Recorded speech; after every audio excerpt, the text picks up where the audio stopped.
पेट के अंदर कृमि उत्पन्न होना या फिर पेट के अंदर कीड़े होना, यह बच्चों से लेके बड़ों तक होने वाली एक कॉमन बीमारी है।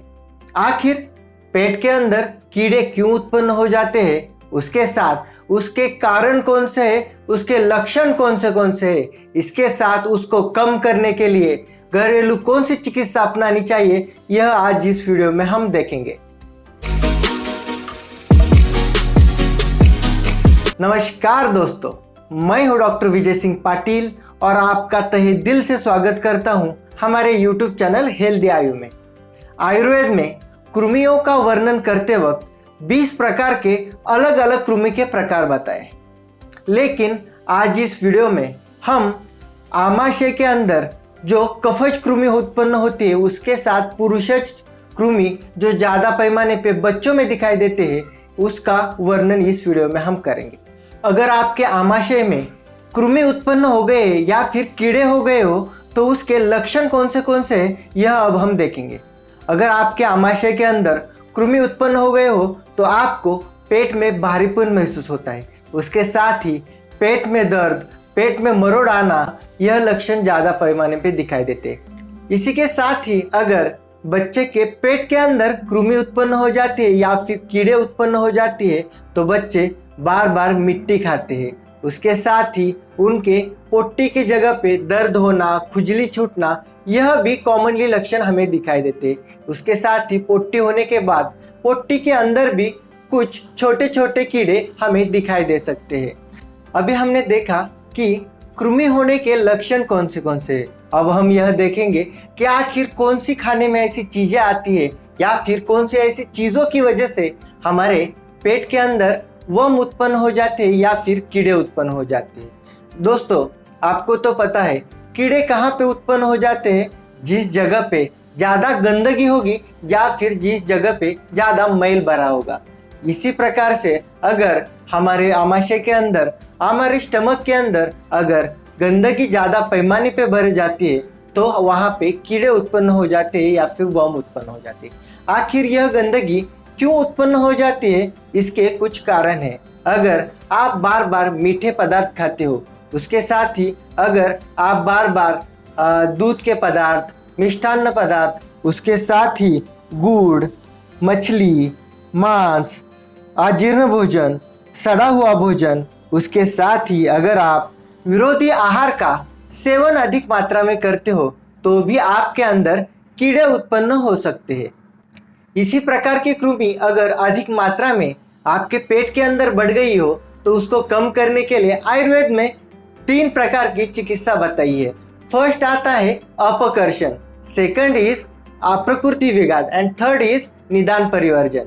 अपकर्षण चिकित्सा में आयुर्वेद में जो पंचकर्मोपचार बताया है, यानी कि अगर आपके पेट के अंदर बहुत पैमाने पे कृमि उत्पन्न हो गई हो तो उसको पंचकर्म या इस शोधन उपक्रम से उसको कम करना चाहिए। सेकंड इज प्रकृति विघात। आयुर्वेद में बहुत सारी ऐसी दवाई बताई है जो कि आपके अंदर की कृमि को कम करने के लिए मददगार साबित होती है। उसमें से फर्स्ट और सबसे बेस्ट और इजी मिलने वाली दवाई है विडंग या फिर वायु विडंग। दोस्तों, यह दवाई कौन से भी आयुर्वेद मेडिकल में इजीली मिल सकती है। अगर आपके बच्चे के पेट के अंदर कीड़े उत्पन्न हो गए हो या फिर कृमि उत्पन्न हो गए हो तो उसको कम करने के लिए उसको खाली पेट आपको गुड़ का एक टुकड़ा देना है। उसके आधे घंटे बाद ही आपको उसको 4 से 5 दाने वायु विडंग के देने हैं। उसके बाद में आधा ग्लास पानी पीने को देना है। ऐसा प्रयोग अगर आप 15 से 20 दिन तक करते हो तो आपके बच्चे के पेट के अंदर के कीड़े जल्दी कम हो सकते हैं। लेकिन जिस दिन आप बच्चों को सुबह खाली पेट वायु विडंग दे रहे हो उसी दिन शाम को बच्चों को आपको 5 चम्मच यह कैस्टर ऑयल देना है। कैस्टर ऑयल यह लैक्सेटिव का काम करता है, वह आपके पेट के अंदर के कृमि को खींच के बाहर निकाल दे। अगर आपका बच्चा यह 6 साल से नीचे वाला हो तो आपको आधा चम्मच यह अजवाइन का लेना है। उसमें 6 दाने आपको वायु विडंग के डालने हैं और वह दोनों मिश्रण आपको सुबह खाली पेट गुनगुने पानी के साथ में देना है। अगर आप वायु विडंग पूरे या फिर कूट के डालते हो तो भी वह आपके लिए फायदेमंद साबित हो सकते हैं। अब जिस दिन आप यह प्रयोग करोगे उस दिन को शाम को ही आपको 5 चम्मच उस बच्चों को कैस्टर ऑयल देना है। अगर आपका बच्चा 6 साल से ऊपर वाला हो तो आपको उसको 1 चम्मच अजवाइन और 12 से 13 दाने यह आप वाई विडंग के दे सकते हो, और कैस्टर ऑयल यह आधा चम्मच आप दे सकते हो।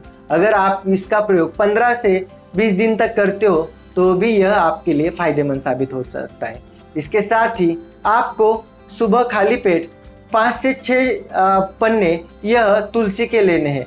तुलसी के पन्ने को आपको कूट के 2 चम्मच गर्म पानी में मिक्स करके आपको बच्चों को खाने को देना है। अगर आप सुबह खाली पेट यह प्रयोग 15 से 20 दिन तक करते हो तो भी आपके बच्चे के पेट के अंदर के कृमि को वह फायदेमंद साबित होगा। और इसी के साथ ही मार्केट में जो प्रिपेयर्ड आयुर्वेदिक मेडिसिन है उसमें से विडंगारिस्ट यह सबसे बेस्ट कृमि कम करने वाली दवाई है।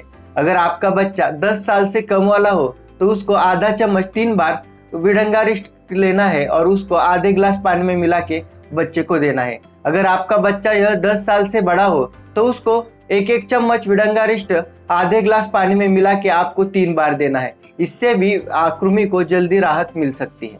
इसी के साथ ही आपको आपके खाने में सहजन की सब्जी, ड्रमस्टिक की सब्जी का उपयोग भी निरंतर करना चाहिए। इससे भी आपके पेट के अंदर की वर्म जल्दी कम हो सकते। उसके साथ ही आपके खाने में यह कड़वे पदार्थ ज़्यादा मात्रा में होने चाहिए, उसमें करेला सबसे बेस्ट है।